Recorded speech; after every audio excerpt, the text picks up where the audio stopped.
Marketing stunts that ended in a disaster. Ooh, I messed up. This morning, I was advertising my YouTube channel on the interstate, and some guy saw my sign, pulled out his phone to subscribe, lost control of his car, did 3 backflips, and landed on top of a supermarket. He's lying, bro. Town's mad at me because they can't shop anymore. I'm gonna have to capping. write a lot of apology letters, and apparently I owe Target a new roof. This is the worst thing that's ever happened to my brand, and he's I really capping thought his nobody ass else off. could relate to what I was going through. But then in this moment of crisis, I did some research, and it turns out other brands have messed up way worse. It made me feel so much better. So if you thought you screwed something up recently, just wait till you see what these companies did. I'm so excited. With LG's new G2 smartphone on the way, they brought out the festive spirit in South Korea. I do not care about LG smartphones whatsoever. Phone, LG announced they would release 100 helium balloons into the skies of Seoul, South Korea, with each balloon carrying a voucher for Are they retarded? LG G2 cell phone. These balloons would eventually float gently back to Earth, landing in various places around the city, that's just gonna go in the water in like But instead of waiting to see where these balloons land, people strategized that it would be easier to get a voucher by going to the balloon launch site. The location was kept secret and only told to the press, but the spot was somehow leaked online, and crowds of people showed up, which LG was totally unprepared for. These phones, by the way, were retailing. Yeah, they're stupid, bro. That's why they're losing to Apple. Spectators got their eyes on if you use an phones, LG phone, you're fucking high. That's worse than Samsung. Front camera with 2.6 f-stop. They were thinking dollar signs. LG was easily outnumbered with only 3 employees and 20. I thought LG made fucking laptops. And the crowd got physical fast. People rushed the employees, ripping the balloons out of their hands before they could release them into the air. Then the weapons came out. People drew BB guns and started shooting down balloons, trampling over each other to catch the falling vouchers. Fuck. You throw around the term free stuff, and of the balloon battle royale, 20 people were injured, with 9 having to be hospitalized. LG promised to pay for everyone's medical bills and canceled the rest of their G in the Cloud event plans, which were supposed to whoever did that got fired. You know that for sure. 4 more times. Let this be a lesson to all companies out there. Think twice before you plan on dangling almost $100,000 above an angry mob armed with weapons. This company made a TV ad just begging criminals to steal their boss's identity, and then were shocked when it actually happened. LifeLock, the identity theft prevention company, thought they were so good at protecting you and your identity that the CEO of the company, Todd Davis, could go on national television and broadcast his social security number to the world and not have anything bad happen. The commercial is so He put his social security number on TV on an ad? That's #1 most retarded thing I've ever heard of in my life. You cannot, bro. Oh, that's literally just common sense. You do not put your... Oh my gosh, dude. That's insane. With it. CEO Todd Davis has a U-Haul van parading through town with his social security with his fucking social security number, bro? He's on the street handing out Is he flyers, retarded? shouting through a megaphone. And you know, he's living his brand. I need more CEOs putting their neck on the line to prove they believe in their business. The next thing I want to see is the CEO of a bug spray company to live stream from inside a tent full of hornets, armed with nothing but a can of his own repellent. In TV, I don't really care to see that. Such a smug look, just waiting for someone to ask him for his social security number so he could drop it like it's his SoundCloud. So it isn't enough to say he was asking for it. So did his life get ruined? Pleading, praying with tears in his eyes for someone out there to please steal his identity. And the American public said, don't mind if I do. The whole time these TV ads played repeatedly on national television, there were quietly over 80 confirmed attempts to steal his identity, and 13 of those were successful. All this led to 13 obtained, phone lines being opened, accounts registered, all under his name, all without his knowledge, until his credit score dropped and debt collectors came knocking. This was beyond a marketing. Holy fuck, is he in jail now? LifeLock's big selling point that for only $10 a month, you'd get guaranteed protection from identity theft. So he thinks $10 a month is enough to secure him from leaking his fucking social security number, bro? Bro, you're not even supposed to leak your fucking address. Guaranteed. Their favorite word. It was used a lot. And that's deceptive advertising, because how does a company promise their customers the kind of protection they couldn't give their own CEO? The FTC told Todd Davis, how dare you get your identity stolen? Now give me $12 million. And it gets worse. With another plot twist, LifeLock, the identity protection company, was also sued for corporate identity theft after allegedly stealing a competitor's trademark and using deceptive search ads to reroute their customers to Yeah, bro, LifeLock's identity webpage. theft So, is to not a recap, joke. LifeLock couldn't stop identity theft, then allegedly committed identity theft, and got embarrassed so bad they had to pay $12 million. CryptoCoin was going to the moon, but a quick pit stop on Mount Everest led to disaster. In 2018, Ukrainian social network Ask.fm was launching a new altcoin, and in order to raise money, they had 4 crypto enthusiasts lug $50,000 worth of tokens to the summit of Mount Everest to be buried at the top. In a press release, Ask.fm said their mission was to get their crypto to the closest starting point to reach the moon. It seems so obvious, yet no one has done it. And the video description for this campaign boasts that their motivation behind this was they just can. You know, there's an old saying in the crypto market, line goes up. But is that for real what Mount Everest looks like nowadays? This was they just that looks like hell. There's an old that doesn't even look fun to climb, bro. Damn. I've always wanted to climb Mount Everest, but that looks like hell, bro. Saying in the crypto market, line goes up. But there's also an old saying in mountaineering that goes, getting to the top is optional, getting down is mandatory. And very quickly, things started going down. After reaching the summit, the crypto group was hit with a storm that forced them to descend quicker than they had planned. They were accompanied by 3 Sherpas, who are the expert guides that make Everest expeditions for foreigners even remotely possible in the first place. Tragedy struck on the way down when one of these Sherpas developed snow blindness and became separated from the group, but wasn't... Snow blindness is when the light from the sun reflects off the snow and it blinds you. Reported missing until the next day. He passed away on the mountain. A veteran Everest reporter labeled this a preventable death and a very confusing case, saying it was hard to understand how no one was able to help him. So what did Ask.fm do in response? They published a blog post encouraging other people to climb Everest to go treasure hunting for their buried crypto wallets. No mention of the man who died. Ask.fm's CEO said it didn't make sense to blame his company for the publicity stunt gone wrong. And to be fair, I don't know how much blame they deserve. We don't really know what happened up there. But to then turn around and say, hey, keyboard warriors, it's your turn. Get up there. These crypto psychopaths will lead you off a cliff. If that's like some shit Logan Paul would do. This is probably the first case in history when investing in an unproven cryptocurrency wasn't just financially risky, it was physically dangerous too. Especially since the $50,000 token evaluation was a number Ask.fm made up themselves based off of what they hoped the coin would be worth once people started actually They buying made it up, so bro. That shit's probably worth $0. The social network Ask.fm 2.0, which the cryptocurrency was created for, shut down in December 2024, which means if a climber actually finds these crypto wallets one day, it'll be worth less than the rocks it's buried under. And those rocks, by the way, when legally taken off the mountain, actually sell for over 500 pounds. Oh, damn.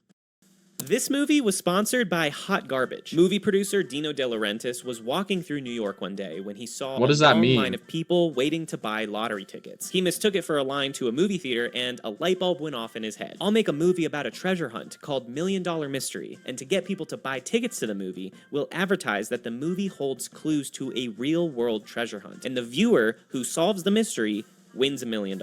And so, like One Piece, we'll partner with none other. The One Piece is real, he said. The trash bag company. Here's how Dino explained it. The sweepstakes gives us the potential to reach even more people. The infrequent moviegoer, the person more interested in winning $1 million than in going to the movies. And these are the kind of people who use glad bags, housewives who maybe go to the movie once or twice a year. That's a perfect plan. A plan that doesn't even involve making a good movie people will enjoy. Trust me, it's just giving people $1 million who don't go to the movies. That is stupid as hell. Trouble. I'm gonna add. Why do people be like, yeah, fucking, let's throw $1 million on that shit? They're getting drinks with their buddies. They're like, dude, what if we? Okay, we're in the movie business, right? But what if we say fuck this? What if we say fuck the movie business? What if we just give $1 million to someone who doesn't watch movies? How smart would that be? That person would definitely watch movies after that. Extra line in the script just so I can include extra clips of people in the movie having car trouble. $1 Million Mystery was a big flop, and it made less than $1 million at the box office, meaning it didn't even earn enough money back to cover the $1 million prize. Hard to believe the leverage of marketing titan Glad Bags didn't elevate this to box office success. Even worse, the clues hidden within the movie were so obvious that it took no time at all for viewers to submit over 350,000 entries with the correct answer that the money was inside the Statue of Liberty's nose. The producers weren't expecting the mystery to be solved so quickly by so many people, and they ended up randomly selecting the winner to be a high school sophomore. The high schooler said she'd use the $1 million to get braces, a pony, and put the rest in a trust fund. This Braces and a had pony? better financial prowess. She's definitely fucked up now on drugs. Than the movie producers themselves. And it's fitting that today the Trash Bag movie has a 0% certified rotten rating on Zero? But all of this wasn't even the worst part. While filming what was said to be a routine motorcycle chase scene for the movie, legendary stuntman Dar Robinson lost his life when he lost control of his bike and fell off the side of a cliff. This after Robinson had done 19 years of stunt work without ever having even broken a bone. Damn. If you're going to a party thrown by a liquor company... That was tough how he did that. Y'all see that? The ice to the other cup? Ooh, that was tough. Company, you may expect to black out, but probably not like this. Back in 2013, was that Cardi B? Jägermeister held She's a so promotional hot. pool party in Mexico where organizers thought it'd be fun to create a cool effect. Hey, look at my boy right here getting it on. Look at my boy. Hey, look at that hand placement too.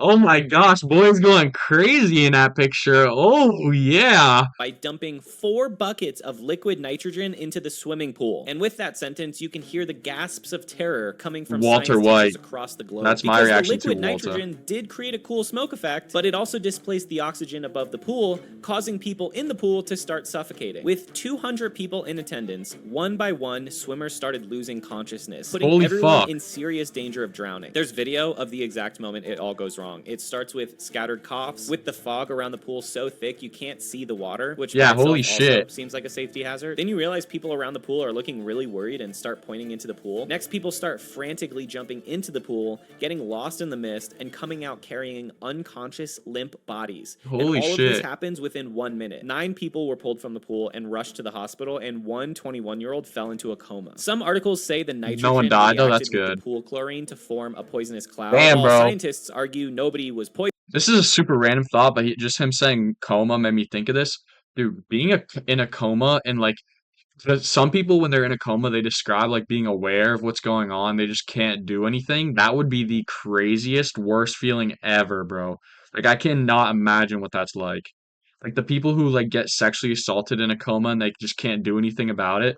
It was the liquid nitrogen reducing the amount of oxygen in the air, which caused them to pass out. I almost failed chemistry, so I'll just say you've got a doom cloud above a pool, and it was bad. Jägermeister made a few statements with corporate talk like, "We are aware of this incident in Leon, Mexico, which is currently being investigated by our headquarters here in Germany. We fully support responsible drinking." Okay? Pointing out that the party was in Mexico and the company is based in Germany just makes it sound like they're saying, hey, we were asleep in a different time zone when this happened, not our fault. But you know what Yeah, they say that's about fair, I Jägermeister guess. pool parties? Come on vacation, leave with chemical inhalation.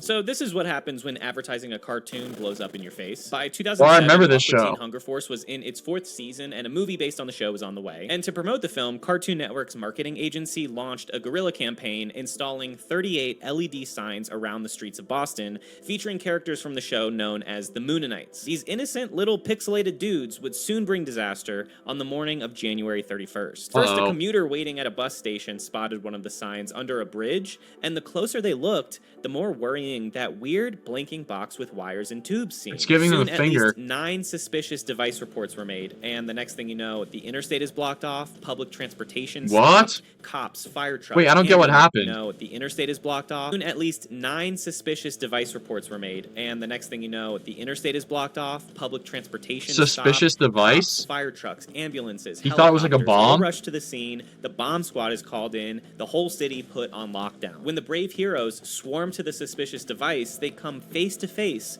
with a cartoon alien flipping them the bird. For good measure, Bro, the like, bomb what? squad How are went you from that location dumb? to location, carefully inspecting each sign, hosing them down with water, and even detonating some of them. The timing of this couldn't have been worse, with law enforcement already on high alert from... Honestly, that could have even worked out for them for publicity. Like, I hate to say it, like, that's really bad that those people are really scared about that, but, like, I mean, any publicity is good publicity, right? You're shutting down an entire city. That's kind of better than their original tactic. Another unrelated suspicious package left at a nearby medical center. Someone had dropped off a package with a note saying, "God is warning you that today is going to be a sad day." So even after these Moonanite signs were confirmed to not be dangerous, law enforcement didn't know if these were distractions tied to a bigger attack. Just shows how much trauma America was dealing with after 9/11, because as much of an overreaction as this was, that's fair I kind of too. get it. That being said, these Moonanite fair signs too. had Forgot already been about up that. I for didn't weeks think with about no that. issue. They were also installed around 9 other major cities, and none of them lost a shit about it. But there's got to be a fall guy, and the first to face punishment for this bomb scare was not Cartoon Network or the marketing agency, but the 2 guys who were paid to hang the signs, Peter and Sean. What? After they were released on bond, they held a press conference that every major news network cut to live, and then they spent the entire time talking about 1970s haircuts. Oddly enough, 7 years later, the city of Boston would hire one of them for a New Year's light show celebration. Turner Broadcasting and the marketing agency paid a $2 million settlement to the city and Homeland Security, and They when the dust had protested that? That's a settled, lame-ass the creators protest. of Aqua Teen Hunger Force made a whole episode about the fiasco for the 5th season of their show. But Adult Swim said, "Oh, no, we won't be doing this again," and didn't allow it to be aired. It wasn't shown to the public until 2023 at a private screening for the Boston Comedy Festival. Whoa, I wonder if that's on Boston HBO news now. outlets still bring up the cartoon hoax every year on the anniversary. This Pepsi marketing stunt cost 5 people their lives. The Philippines was a huge soda market in the early 90s, and Coca-Cola was dominating the competition. Pepsi needed to Low-key? Call me crazy, but Pepsi is better than Coke. heat things up. Back in the States, Pepsi found success with a campaign that had customers buy their sodas, check the number under the bottle cap, and if it matched the winning number announced on TV later that evening, you won $1 million. Pepsi's CEO thought that if it worked in America, why not try it overseas? They launched the campaign called Pepsi Number Fever in February 1992, and at first... Well, let's guess what country it is overseas. I bet it will be France. Things went great. People were chugging Pepsi with every meal, digging through trash for bottle caps, all with the hope that one of their bottle caps had the winning number inside. But none of them were the bottle cap, maybe? And would make them a millionaire overnight. And so Pepsi sales increased by 40%. The 12-week campaign was such a hit they extended it an extra 5 weeks. It really looked like Pepsi was going to overtake Coca-Cola as the king of pop until the night of May 25th. But they didn't, so that we already know the outcome. 1992, when the nation tuned in to Channel 2 to hear the winning number get read out. 349. People poured into the streets to sing and dance. Families wept. Bro, 349 is such a small number. There has to be so many people who have it. Tears of joy. The whole country was filled with celebrations and new millionaires. Because while Pepsi had planned to crown just 2 millionaire winners for each drawing, a computer error had caused the winning number of 349 to be printed on over 800,000 bottle caps. What? 800,000? Nah, bro. I would be heated. I would be livid if that happened to me. If they literally told me that I had the winning number and then they were like, nah, never mind. And 800,000 other people won on accident. Pepsi owed hundreds of thousands of winners to the tune of almost $32 billion. An emergency meeting was called in the dead of night, and the sleep-deprived Pepsi executives came up with their genius. Wait, how would it be? Was called in the dead of night. How much money was it? Almost $32 billion. $32 billion? If it was 800 people, and that would be 800 million, not that much billion. It would only be 800 billion. It was the Philippines. An emergency meeting was called in the dead of night, and the sleep-deprived Pepsi... That makes sense because the people it was just showing. An emergency meeting was called in the dead of night, and the sleep-deprived Pepsi executives came up with their genius solution to get out of this mess. Every winning bottle cap would receive 500 pesos, which is about $5 US. The Philippine community said, "Oh, $5, bro? They thought they were getting $1 million and they were getting 5? By the following morning, riots broke out, Pepsi trucks were firebombed. Bro, I would do the same. And in all the chaos, 5 people lost their lives, including a 5-year-old kid and a Damn, bro, that's why Pepsi lost to Coke. Things would never be the same. Pepsi's still really good, though. An protest group formed called Coalition 349. And in one of the most hardcore quotes I've ever read, this 800,000 times 1 million is 800 million, right? old woman promised the Seattle Times, "Even if I die here, my ghost will come to fight Pepsi." The soda company was Holy so fuck, they hated in hate this Pepsi. country, they had I bet they don't even drink Pepsi there now. to rebrand their Philippine basketball team from the Pepsi Hotshots to the 7-Up Uncolas. They were looking down the barrel of over 20,000 7-Up isn't even a thing anymore. incoming lawsuits. But the courts ruled that Pepsi didn't have to pay the winners, just a $6,000 fine 800,000 million, whatever. That's what I meant. to the government. And in the Philippines, a new term for getting scammed was born. You weren't just duped, you got 349'd. This ad campaign for an Amazon TV series made an entire subway car look like it was sponsored by Nazis. Prime Video's Whoa. new 2015 series, The Man What in the the High hell? Castle, was about to drop. Wait, when was this? Prime Video's new 2015 series, The Man in the 2015. High Castle, was about to drop about an alternate timeline where the US and allies lost World War II. And to promote the show, That's probably a crazy good show, honestly. That would be really interesting to watch. Amazon wrapped an entire New York City subway car in Nazi and Imperial Japan iconography. Every inch Damn. of these subway cars was covered with Nazi and Imperial Who thinks that's smart? I was like, yeah, I have an idea for this TV show to market this TV show about if the Nazis won. Let's paint an entire train Nazi color, Nazi themed train. Guys, I have this crazy idea to market this show about if the Nazis won. Hear me out. Nazi train.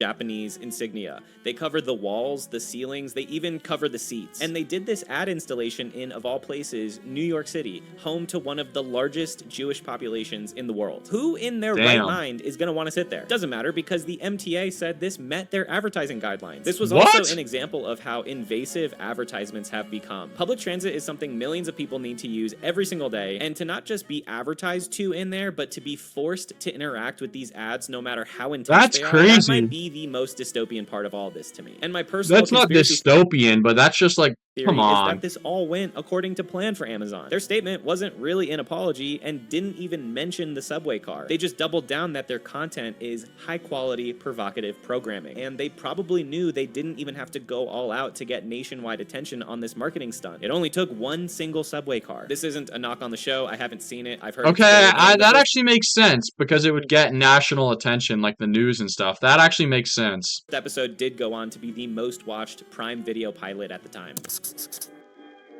Beauty is pain, and 90 years ago, beauty was radioactive too. If you were shopping for some footwear in the 1930s, your local shoe store might have offered a groundbreaking new service involving a box of electromagnetic radiation. Bro, them feet look good on that girl. New service involving Look at that arch on that foot. I don't know, I'm not a foot kind of guy, but like, I kind of like that. I kind of like how that looks. X-rays and see the fit down to the bone. Where a passion for fashion and being What the hell? down as heck. What the hell was that clip? X-rays and see the fit down to the bone. Where a passion for fashion and being down as heck for new age tech come together to help you find that perfect fitting pair of shoes. The future of shoe shopping is now. Shoving your little tootsie. Oh, so they would basically just X-ray your foot to see what the perfect size is? Years. It wasn't until the late 1940s that scientists started measuring these machines and later realized that over 60% were emitting radiation way above safe levels. Customers using it only once in a while were typically fine. The real concern was for the shoe salespeople who operated the machines up to 20 times a day. Bro, what is that? Fine. With the real crooked concern ass was for feet. the shoe Damn, bro. salespeople Whose who foot is operated the that? machines up to 20 Not times a day. mine, One hopefully. saleswoman did so for 10 years and developed radiation burns on her hands. In another case, a shoe model had her leg amputated due to repeated exposure with the X-ray machine. Damn. And you know what? There was never any clear evidence that the machine actually helped with shoe fitting. Most salespeople saw it as nothing more than a promotional gimmick. It's easy to hear all that. Yeah, why would that help? Bro, like, shoe size is so easy to tell. You just measure someone's foot. You don't need an X-ray. This in 2025 and say, wow, people back then were dumb. But when I was a kid, every time my parents brought me with them to Walmart, I was always sticking my arm in that blood pressure machine in the pharmacy section. So I know I hated the blood pressure machine, bro. I hated how that made me feel. That I would have fried, but I kind of liked it too. The shoe fitting fluoroscope until the poor shoe clerk had to yank my radiation roasted dogs out of the box. Hell, this gimmick might still even work on me today. I want to see how my foot skeleton looks in Crocs. I don't. Bomb scare. Holy shit, bro. These marketing campaigns are getting crazy. 6 Mission Impossibles ago, the secret agents of the Paramount Pictures marketing team Oh, had great, the Scientology guy. a devious plan to spread the word about the upcoming Mission Impossible 3 movie. Paramount rigged newspaper stands across Los Angeles with music players so that every time someone opened a stand to buy a paper, it would play the Mission Impossible theme song. According to That's an kind LA of cool. Times official, this would turn the everyday news rack experience into an extraordinary mission. Ugh. Yeah, but who wants to hear the Mission Impossible theme song when they're getting their newspaper? Who's like, fuck yeah? Who's grabbing their newspaper out of the shit and they're like, fuck yeah, dude, I really fucking want to do a backflip right now. You're tempting me, Tom Cruise. Don't make me barf. But we got a problem, folks. This playful marketing stunt turned into a citywide code red, and it was all thanks to one crucial flaw: bad Velcro. The music devices were What? originally secured in the news racks, so they'd be hidden inside, but a few were jarred loose and fell on top of the stack of papers. So now you're a regular pedestrian opening the newspaper stand to buy the LA Times, and you're greeted by And you're a like, damn, it's a blinking red fucking box bomb. with wires all over it. The first That makes 911 sense. call came from a vigilant citizen in Santa Clarita reporting what they Bro, that's why you just don't be cheap.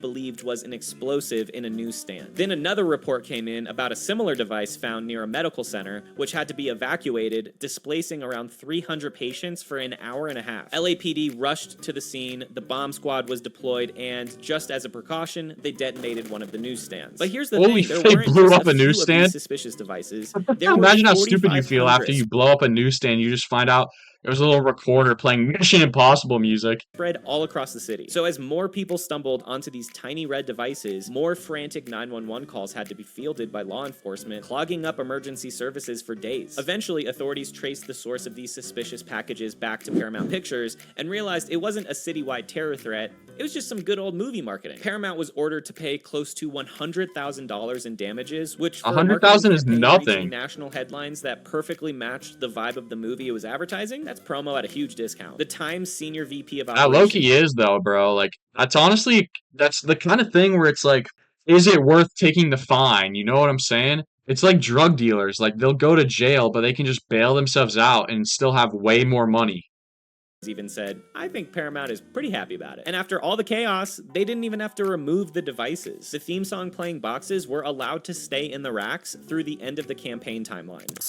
Since tone-deaf marketing stunts know no bounds, I can't cover all of them, so let's just do a lightning round of noteworthy gaps. Yay. The car company Fiat tried to non-consensually strengthen their bond with women in Spain by mailing out 50,000 anonymous love letters. They were cryptic and creepy. Please just pause to read this for a second. The recipients were A car company sending out love letters? Like, yeah, word. Bro, yeah, word. I want to buy your car, bro. You're telling me that yesterday we saw each other again, we met on the street, and I noticed you glance interestedly in my direction? Yeah, bro, you sound like a stalker. Let me buy your cars. understandably terrified since it seemed like they were written by a stalker. A second letter from their secret admirer arrived days later, inviting them to their local Fiat dealership. Now everyone was pissed, Fiat was sued, and a third letter was mailed out, which this time was an apology. That's gotta be the worst out of any of these. Snapple tried breaking the world record for largest popsicle by constructing a 25-foot, 35,000-pound popsicle in Union Square. This idea should have waited until winter. The attempt was unsuccessful because the popsicle melted immediately, flooded the streets with sticky strawberry kiwi goop, and forced the fire department to shut down several roads. The South Australian government wanted to reel media executives into town by mailing out 55 live goldfish in bowls labeled "Be the big fish in a small pond and come and test the water." But the fish containers were sent out with poor water and the fish would be dead conditions, so when the executives opened the packages, they were just bowls of dead fish. Pepsi has a long That's fucked, dude. Oh my gosh. Imagine, bro, imagine you get like, you think it's like going to be a job offer or something and you get super excited about it. You open it, it's like a dead fish, bro. I'd be pissed. History of marketing disasters, along with the Pepsi number fever fiasco we already covered. In 1996, they ran a Pepsi points promotion where you could trade points for prizes. One commercial jokingly listed a military jet. My teacher did this. For 7 million Pepsi points. When a man did the math for what the monetary value would be for 7 million Pepsi points, he tried to redeem the jet. Pepsi tried laughing it off, and the man sued. The federal court ruled in Pepsi's favor, and the future commercials hiked up the price of the jet, adding a couple zeros and a disclaimer that The court ruled in favor of Pepsi, bro. He won. He won it. They were just joking. Then in 2017, Pepsi thought they ended racism with their Live for Now commercial featuring Kendall Jenner, where she resolves a protest by handing a white cop a can of soda. Can't believe How about that? that one didn't work. Radio stations also get wild with it. In 2001, Birmingham's BRMB held a contest called Coolest Seats in Town, where contestants sat on dry ice to win concert tickets. The station was fined $15,000. And they would die or something?